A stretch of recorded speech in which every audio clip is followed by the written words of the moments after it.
Will the House come to order, Mr. Clerk? Aloha and good afternoon. Today's invocation will be delivered by Rinban Shindo Nishiyama of Honpa Honganji Hilo Betsuin. Will the members who wish to participate please rise? Good afternoon. Good afternoon and konnichiwa and aloha. I'd like to begin today's invocation with a short chant which welcomes the presence of a great wisdom and compassion to these chambers. So please join me in the gesture of reverence and respect of your choice with closing your eyes in peace and harmony. Namo tassa bhagavato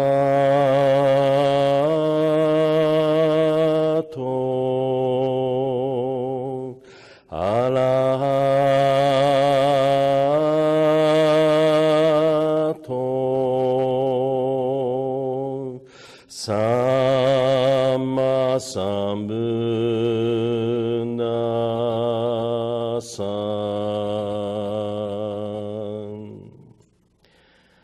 In the presence of a universal wisdom and compassion, as we open today's session of the State House of Representatives, may we be guided by the wisdom and inspired by the compassion, so our thought, word, and action will truly bring forth peace, happiness, and the wellness of sentient beings.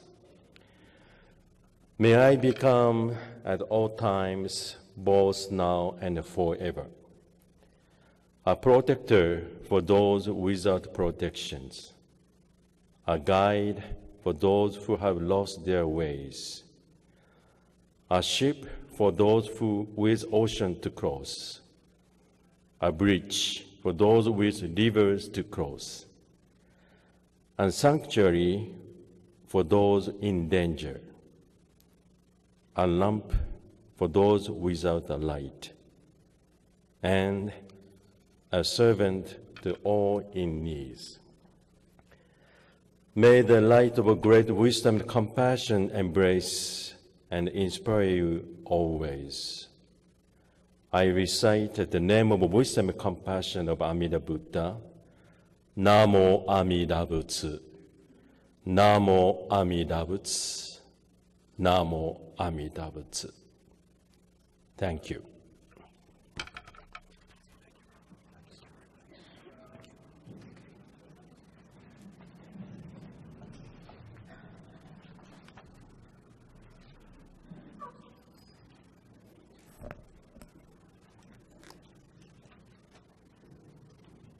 Thank you very much, Mr. Clerk. Please call the roll.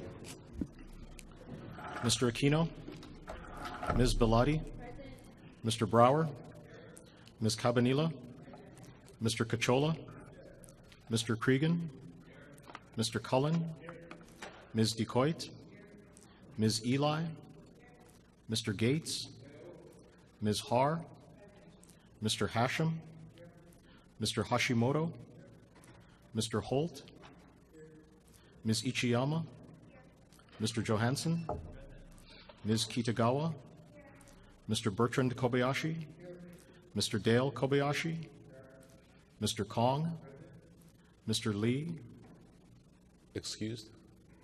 Ms. Lowen, Ms. Luke, Mr. Matayoshi, Ms. Matsumoto, Mr. McDermott, Mr. McKelvey, Mr. Mizuno, Ms. Morikawa, Ms. Nakamura, Mr. Nakashima, Mr. Nishimoto, Mr. Ono, Ms. Okimoto, Mr. Onishi, Ms. Peruso, Mr. Quinlan, Ms. San Buenaventura, Mr. Say, Mr. Takayama, Mr. Takumi, Mr. Tarnas, Ms. Thielen, Mr. Todd, Mr. Tokioka, Mr. Ward, Ms. Wildberger, Mr. Woodson, Mr. Yamane, Mr. Yamashita? Mr. Speaker. Present. Mr. Speaker, 50 members are present, 1 is excused. Item 2, reading of the journal, Representative Morikawa. Mr. Speaker, may this matter be deferred. So ordered. Item 3, Mr. Clerk, are there any messages from the Governor? Mr. Speaker, there are none. Item 4, Mr. Clerk, are there any Senate communications? Yes, Mr. Speaker, we are in receipt of a communication informing the House that House Bill 2, House Draft 1, Senate Draft 1, Conference Draft 1 passed final reading in the Senate. In addition, House Bill number 2, House Draft 1, Senate Draft 1, Conference Draft 1 was duly transmitted by the legislature to the Governor pursuant to Article 7, Section 9 of the Hawaii State Constitution on Wednesday, March 27, 2019 at 2:21 p.m. We are in further receipt of communications returning the noted House bills, both having passed third reading in the Senate. Representative Bellotti. Mr. Speaker, I move to disagree to the amendments made by the Senate to the noted House bills returned to the House with Senate drafts. Representative Morikawa. Mr. Speaker, I second the motion. Is there any discussion? If not, all those in favor say aye. All those opposed say no. The motion is carried. Members, are there any introductions? Representative Eli.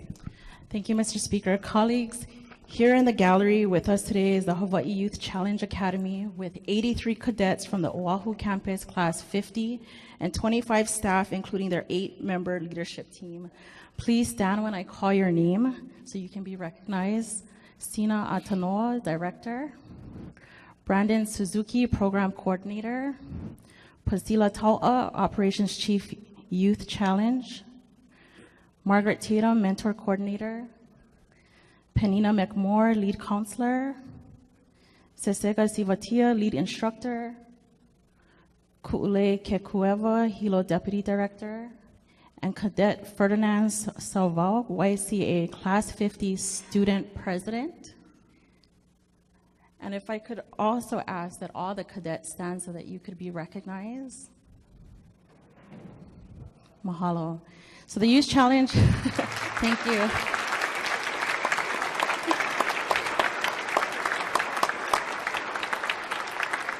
So, Mr. Speaker, we are very proud of these cadets. The Youth Challenge Academy provides 16 to 19-year-old non-traditional at-risk youth a second chance to obtain their high school diploma and become productive citizens within the community.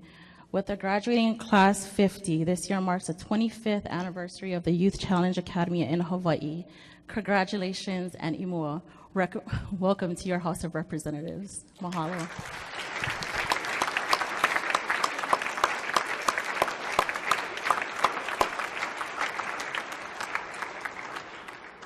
Representative San Buenaventura. Thank you, Mr. Speaker. In the gallery, we have George Massingale from Hawaii Habitat for Humanity, please stand, and Andy Levin, former state senator, please stand. Welcome to your House of Representatives.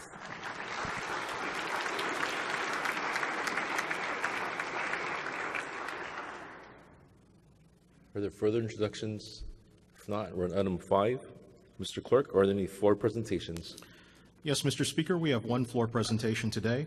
House Resolution number 220, recognizing and honoring the organizations PUUHONUA o PUNA, Hawaii Voluntary Organizations Active in Disaster, Hawaii Habitat for Humanity Association, Hawaii Island United Way, the Salvation Army Hawaiian and Pacific Islands, the American Red Cross of Hawaii, and their many volunteers for the service and support given to the Big Island community during the 2018 Kilauea lava flow. This resolution is offered by Representatives San Buenaventura and Onishi. Representative San Buenaventura. Mr. Speaker, I move for the adoption of the resolution. Representative Onishi. Mr. Speaker, I second the motion. Is there any discussion? Representative San Buenaventura. Thank you, Mr. Speaker. On May 3rd, 2018, the world witnessed the start of what would eventually become the second most destructive volcanic eruption in U.S. history since Mount St. Helens. By the time the lava flow ended in August, the Kilauea eruption would result in the evacuation of approximately 2,000 residents, the loss of over 700 homes, the destruction of 1,600 acres of farmland, the closure of the state's only geothermal plant, the loss of a school, the destruction of Ahalanui hot ponds, and the complete obliteration of the village of Kapoho, which ironically was mentioned by the Department of Health just months earlier as a model of successful cesspool conversion. The dramatic scenery of the devastation was broadcast worldwide, but could only capture the physical property damage. It could not convey the immense anxiety and mental toll caused to the residents when they were just hoping it would end, but just kept getting worse. Adding to the already devastating forces of the lava were intense concentration of SO2 gases, anxiety about pentane gas on the geothermal plant's premises, and record-breaking seismic activity. The financial ruin caused by the lava flow was exceptionally overwhelming, as the land and everything that stood on it would become completely unsalvageable once submerged in 30 feet of solid rock. Even non-lava affected property were not spared. Farmlands, which included one of the largest sources of orchids in the state, had its crops destroyed by sulfur dioxide. And a boat ramp, which supplied over 25% of fresh fish to the Big Island community, was rendered useless when eroded cinder created a sandbar across its ocean axis. It is difficult to restart, Mr. Speaker, when you cannot rebuild and your source of income is destroyed. Thankfully, many individuals and organizations came to help. Organizations we honor here today are just a few of the countless community heroes that helped during the disaster. To date, we have honored at least 29 volunteers and organizations with certificates we present at my last town hall on the island of Hawaii, like Ikaika Marzo and April Buxton, who went above and beyond. These are only those there are also those who will not be receiving certificates, but whose contributions to my community is sincerely appreciated and should not go unnoticed, like that from Representative of District 2, who, with his football team, came to feed evacuees at the shelter, like the staff from the representative of Waipahu, who donated goods and supplies to my community, like those of Youth Challenge volunteers who came to my community to also help out. On behalf of my community, we are extremely grateful for your contribution and support. With that said, it's my overwhelming honor to introduce this resolution recognizing organizations today.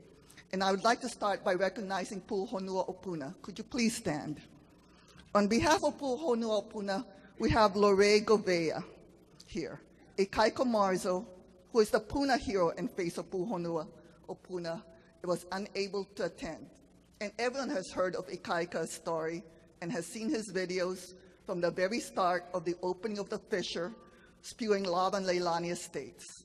But few know why he became a hero. Because without government assistance, Ikaika Marzo with Council Member Ashley Kirkowitz, his friend Philip Ong, and others like Lore Govea here, created a hub at the corner of Highway 130 and 132 across from Pahoa High School on lot donated by Gilbert Aguinaldo. This hub became a site of refuge where evacuees were fed without question, where stories and emotions were shared, where donors could donate food, supplies, and other necessities, and know it will go directly to the evacuees and those in need. PUUHONUA o PUNA, a place of refuge in Puna, started out as a distribution center to match donated goods with those who needed them, but grew to a source of trusted information and entertainment. It evolved into a place of healing. Many volunteers at the hub were people themselves who have lost everything and found that when they volunteered and shared their stories, they healed themselves. On behalf of the House of Representatives, I humbly commend PUUHONUA o PUNA for their service to the community in our time of need. So next, I would like to honor Susie Bond and VOAD, Hawaii Volunteer Organization and active in disaster.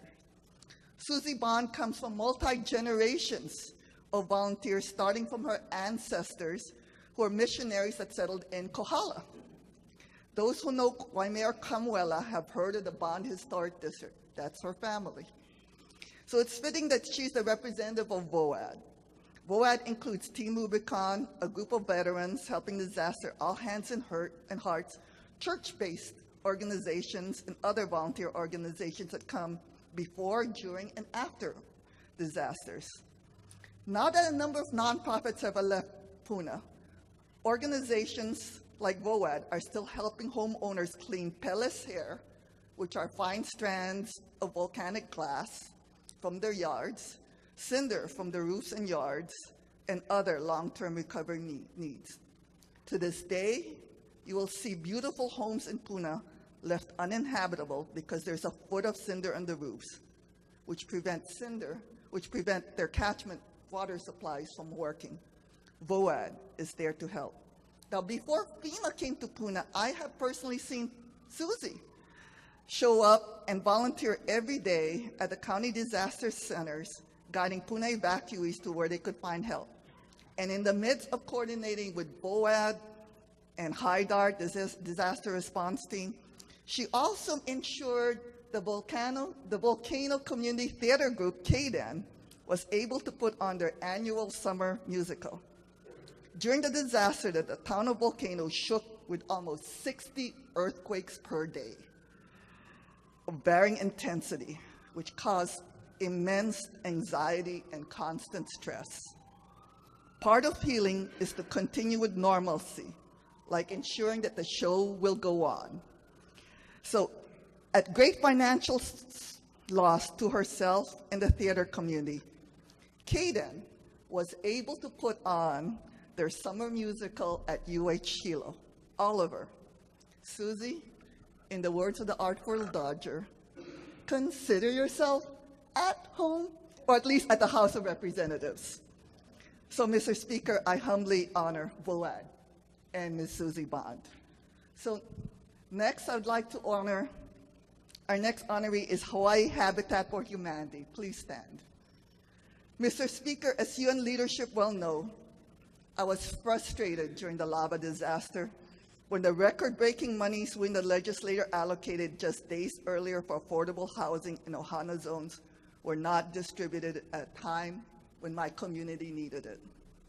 Patrick Kearney of Hawaii Island Habitat for Humanity would travel weekly from Kona, which is at least a 3-hour drive round trip, to attend meetings on what Habitat could do for lava evacuees. This is not Patrick Kearney, this is who could not be here today. This is Pierre. But Hawaii Island Habitat for Humanity was equally frustrated when hour-long meetings would end with no resolution when all he wanted to do was help build homes. Habitat for Humanity was there with the National Guard helping build micro-units when the disaster lapsed from days to weeks and fragile families needed individual shelters rather than the group disaster shelter at the gym. And they are still there now. Puna is one of the last affordable housing areas in the state. The median income of average Puna household is less than that of the rest of the state, with many living in poverty. In fact, the state DOE has determined that all Puna public school students are entitled to a free lunch. Thus, where most Puna residents have put their nest egg into their homes, which have completely been destroyed, and were left with only FEMA monies, with a maximum of $34,000 to rebuild, Hawaii Island Habitat for Humanity recognizes the severity of the situation and are helping owner builders recreate their homes. So today we honor Hawaii Habitat for Humanity for their dedication to the Puna community, and I thank you, Renee Barthielm, for being here to accept this award. Mr. Speaker, I now defer to the representative from District 3. Representative Onishi. Mr. Speaker, in strong support. Please proceed. Please proceed. Today I stand to honor the Hawaii Island United Way for their valuable contributions to the community during the 2018 Kilauea lava flow. If I could have Mr. Iliha Gaison please stand. When the lava disaster appeared to be stretching into months and families with small children in Kupuna needed special accommodations instead of remaining in the shelters, temporary micro-units appeared to be the solution. Since the Ohana Zone money was unavailable, Hawaii Island United Way came to the rescue and provided money for the purchase of these micro-units. The 20 micro-shelters helped to provide the most vulnerable families privacy, security, and a sense of normalcy amidst the chaos occurring around them. When over 700 homes were destroyed, the rental market became saturated by potential tenants and rents were higher than the evacuees were able to afford. Hawaii Island United Way also assisted displaced residents with rental and mortgage payments before FEMA benefits became available. Hawaii Island United Way also helped Project Vision provide a mobile shower trailer used at PUUHONUA o PUNA. So it is my distinct pleasure to honor the Hawaii Island United Way, their donors, and its director, Liha, who will be accepting the award on their behalf today. The people of Puna will be forever grateful for their service to the victims of the lava disaster. Thank you. Next, we'd like to recognize the Red Cross and their invaluable contributions during the 2018 Kilauea lava flow. Can CEO KILAUEA Matayoshi please stand? During the evacuation period, the Hawaii Red Cross and their dedicated team of volunteers demonstrated their commitment to the community by working tirelessly around the clock to keep the emergency shelters open until all the individuals and families seeking refuge were able to either safely return to their homes or find alternative housing. It is especially taxing for the Red Cross because unlike other disasters, the 2018 lava flow seemed at one point to be a never-ending disaster. By the time the lava flow subsided, the Red Cross had contributed 665 volunteers for combined 96,000 volunteer hours, provided casework and emergency financial assistance to 690 families, offered crisis counseling and health services to over 10,800 people, and distributed thousands of emergency supplies and snacks to evacuees. In addition to their relief efforts, the Red Cross recruited 350 Big Island volunteers and held courses to train them in different areas of response to help build local capacity for future emergency response operations. Mr. Speaker, we'd also like to recognize Representative Yamani from the District 37 for his services during the lava flow. For those who don't know, the representative is one of the Red Cross' many wonderful volunteers who came to the help in our time of need. With that said, Mr. Speaker, it is my honor to recognize the American Red Cross of Hawaii and CEO Coralie Matayoshi, who will be accepting the certificate on behalf of the organization today. Their service to our state during the 2018 lava flow serves as a fine reflection of the organization and their many wonderful volunteers. May the spirit of aloha continue to guide them with all their future endeavors. Thank you, Coralie. Lastly, we'd like to recognize the Salvation Army for their support during the 2018 Kilauea lava flow. Will Major Eloisa Martin please stand? Immediately following the evacuation, the Salvation Army quickly mobilized their resources and volunteers to provide safe and nutritious source of food for hundreds of individuals and families who are now isolated from their homes. In addition to ensuring the evacuees would be provided food and water, the Salvation Army's Emergency Disaster Services team helped the Volcano, Pahoa, and Cal business communities withstand the financial devastation of the disaster by coordinating with local restaurants to supply the food that will be served to the shelters. By July 30th, 2018, the Salvation Army served over 50,000 meals at the distribution centers and infused thousands of dollars into the Pahoa, Keau, and Volcano Village business community. In addition to the meal service, the Salvation Army operated a distribution center from the Pahoa Community Center, which provided evacuees with mosquito repellent cans, food boxes, cases of water, and hygiene kits, among other things.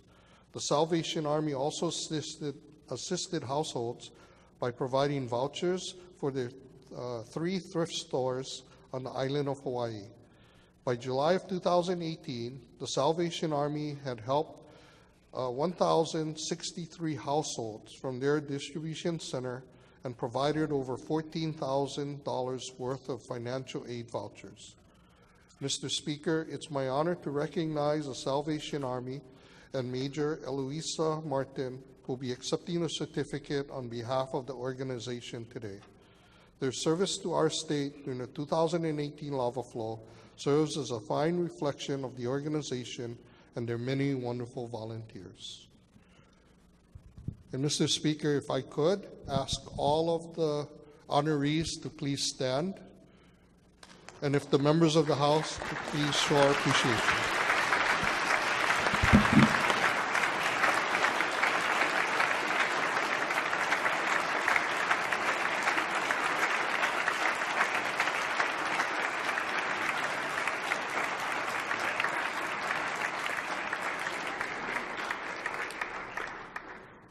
Okay, members, we'll take the vote. All those in favor say aye.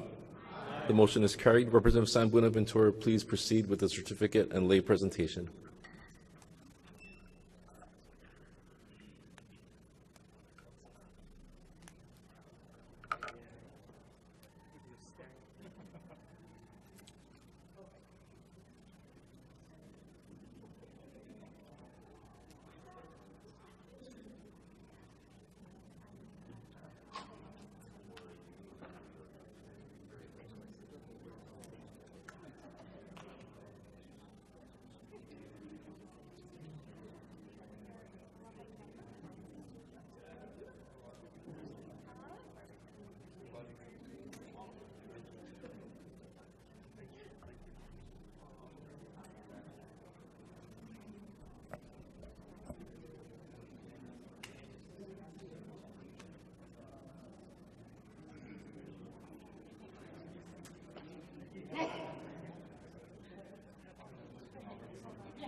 The chair will call a recess to allow the members of the House to meet and congratulate the honorees. Recess. Will the House come to order? Representative Bellotti, we're on item 6. Mr. Speaker, I move to adopt Standing Committee Report numbers 1759 and 1760 as listed on page 2, and that the accompanying House Resolution and House Concurrent Resolution as amended be referred to the Committee on Consumer Protection and Commerce. Representative Morikawa. Mr. Speaker, I second the motion. Is there any discussion? Representative McKelvey, Thank you, Mr. Speaker, in strong support. please proceed. I would like to enter comments into the journal So ordered. on this attempt to get the county to stand up for the citizens of Maui, and just like to quote Bill Belichick, do your job. Thank you very much. Okay, is there further discussion? If not, we'll take the vote. All those in favor say aye. All opposed say no. The motion is carried. Item 7, Representative Bellotti. Mr. Speaker, I move to adopt Standing Committee Report numbers 1778 through 1897 as listed on pages 2 through 33, and that the accompanying House Resolutions and House Concurrent Resolutions as may be amended be referred to their designated committees. Representative Morikawa. Mr. Speaker, I second the motion. All right, members, we're on page 2, SCR 1778. Any discussion? If not, 1779 and 1780. 1781 and 1782. Representative Okimoto. Mr. Speaker, in support with reservations, please. So ordered. Thank you. Further discussion? Representative Tokioka. With reservations. So ordered.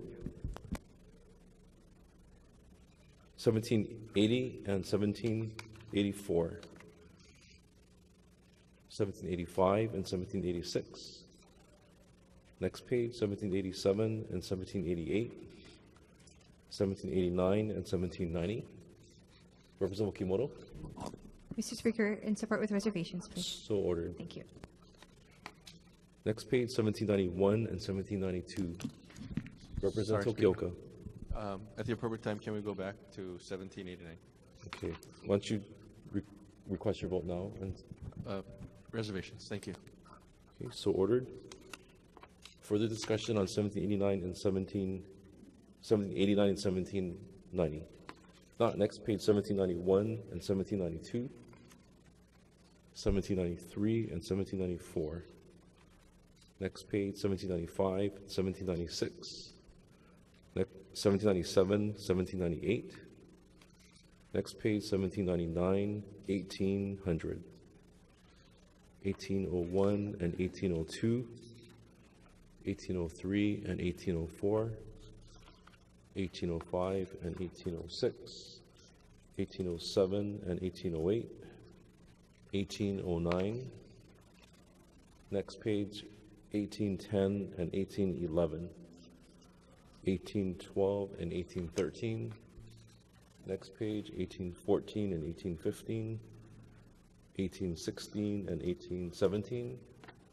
Next page, 1818 and 1819, 1820 and 1821. Next page, 1822 and 1823, 1824 and 1825. Next page, 1826 and 1827, 1828 and 1829. Next page, 1830 and 1831, 1832 and 1833. Next page, 1834 and 1835. Representative Prusso. No vote on both, please. Thank you. So ordered. Further discussion on these items? If not, 1836, 1837. Next page, 1838 and 1839, 1840 and 1841. Next page, 1842 and 1843, 1844 and 1845. Next page, 1846 and 1847, 1848 and 1849. Next page, 1850, 1851, 1852 and 1853. Next page, 1854 and 1855, 1856 and 1857, 1858 and 1859. Next page, 1860 and 1861, 1862 and 1863, 1864 and 1865, 1866, 1867 and 1868, 1869 and 1870, 1871 and 1872. Next page, 1873 and 1873, 1874, 1875, 1876. Next page, 1877, 1878 and 1879.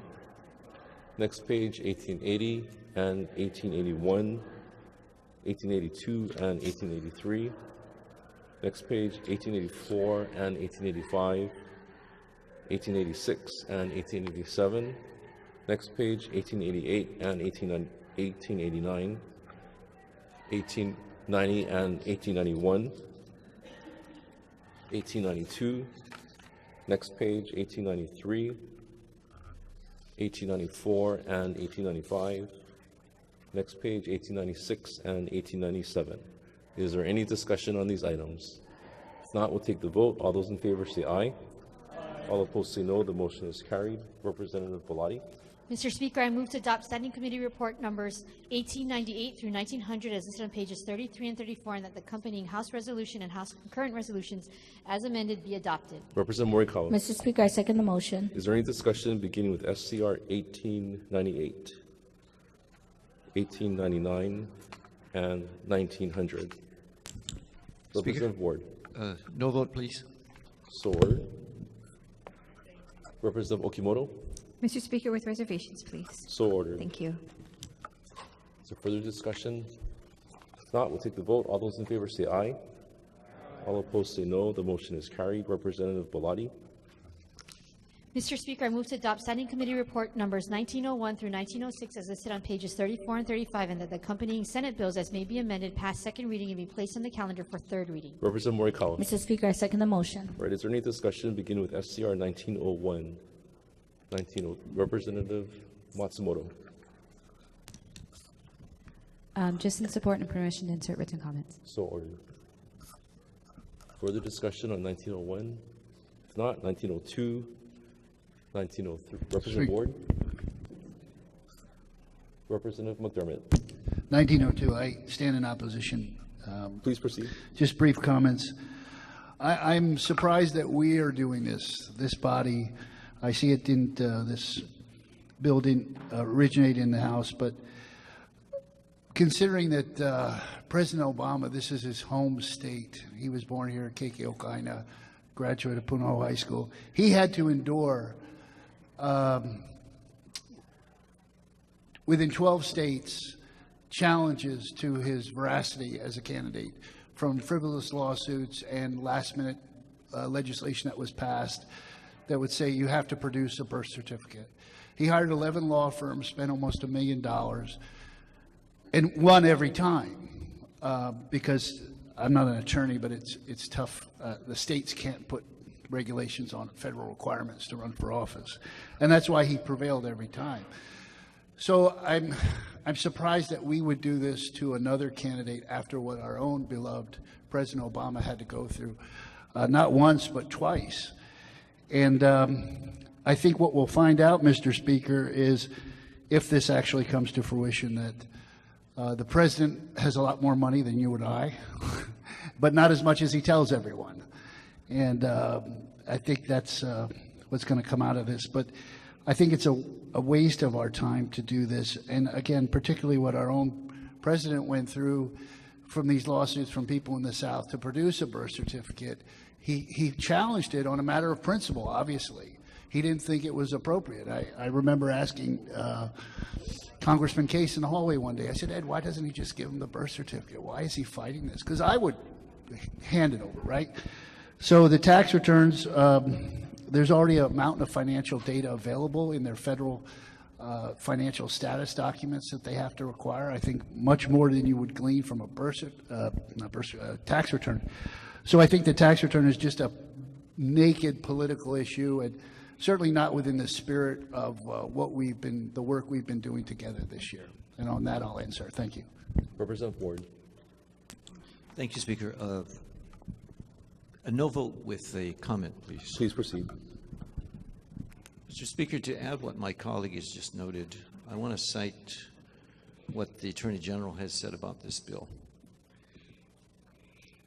Having the President and the Vice President required to put tax returns, according to the Attorney General, is outside of what otherwise the eligibility to become President or to be eligible to run for President is clearly stated that no person except a natural-born citizen or a citizen of the United States at the time of the adoption of the Constitution shall be eligible to the office of President. Neither shall any person be eligible to that office unless they've stayed 14 years in the nation, and etc. The point is, the AG is saying, hey, this goes above and beyond that, and this is the state telling the federal level what you can or must do to be a candidate.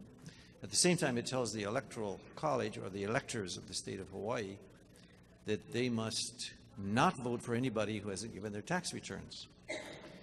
The U.S. Supreme Court has ruled on this in Powell versus McCormick in 1969. The U.S. Supreme Court said that the Congress is limited to the standing qualifications prescribed in the Constitution. The Supreme Court has said then that the states may not impose qualifications for United States Congress in addition to those set forth in the Constitution. So the AG is saying, hey, you want to lawyer up on this one, it looks like it's going to be challenged. And Mr. Speaker, I would say to you and our colleagues here, this could be a very costly vote. Remember when some of us on this side of the aisle spoke against if you are a pregnancy center and you are forced by law to put or advertise an abortion sign in your clinic? We just voted on this body for $60,000 to pay what otherwise was something that was unconstitutional. Mr. Speaker, I think this is bumping up against the same waste of taxpayers' money. And also, it's a single referral, so how much discussion has really gone into this is rather surprising. And lastly, I'd say that in 48 hours, this could be the statement that Hawaii again pokes its fingers into the eyes of the federal government, of which $700 million for a rail that a lot of people in this body are anticipating, because without it, we're going to be in more kimchi than we already are. So, Mr. Speaker, I end with a question. How much more do we want our taxpayers to pay for votes on this floor that are unconstitutional? Thank you. Is there further discussion? Representative Okimoto. Mr. Speaker, with reservations, please. So ordered. Thank you. Representative Matsumoto. No vote and permission to insert written comments. So ordered. Representative Thielen. Thank you, Mr. Speaker. A no vote and just a few brief comments. Please proceed. We could have done the pregnancy center better with the language that I said, not being a mandatory requirement, and that would have saved taxpayers $67,000. I don't see going ahead with this. It's a foolish bill. It's an absolutely foolish bill. It's not going to take effect, and all it's going to do is, I think, make us a laughing stock nationally, and I don't like to see that happen. Thank you. Representative Coit. Mr. Speaker, no vote and permission to insert written comments. So ordered. Thank you. Further discussion? Yep, Mr. Representative Speaker. Say. Yep, a no vote also to be consistent with my vote in the Judiciary Committee. So ordered. Representative Tokioka. No vote. So ordered. Representative Kong. Just with reservations. So ordered. Representative Har. No vote. Permission to enter written comments into the journal. So ordered. Further discussion? If not, we're on 1903, 1904. Next page, 1905. Representative Okimoto. Mr. Speaker, with reservations, please. So ordered. Thank you. 1906. Is there any discussion on these items? If not, all those in favor say aye. All opposed say no. The motion is carried. Item 8. Are there any announcements? Representative Holt. Thank you, Mr. Speaker. I should have made this announcement yesterday, but I was absent. But yesterday we had a very successful advocacy day. A lot of members of the Hawaiian community came together here at the Capitol. We had students from Waianae High School. We had, a bunch of Hawaiian civic clubs to come together on a very important issue with the public land trust funding. And I would just like to send them a special mahalo and have permission to insert their names into the journal. So ordered. Thank you. Representative Morikawa. Thank you, Mr. Speaker. Just a little message. Mr. Vice Speaker, we are sorry about forgetting your special day yesterday. So please accept this belated birthday wish. Hope your birthday was incredible, just like you. Thank you.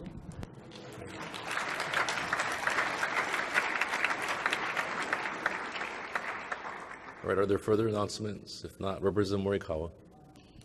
Mr. Speaker, I move that this House stand adjourned until 12 o'clock noon tomorrow. Representative Matsumoto. Mr. Speaker, I second the motion. All those in favor say aye. All opposed say no. The motion is carried. The House stands adjourned until 12 noon tomorrow.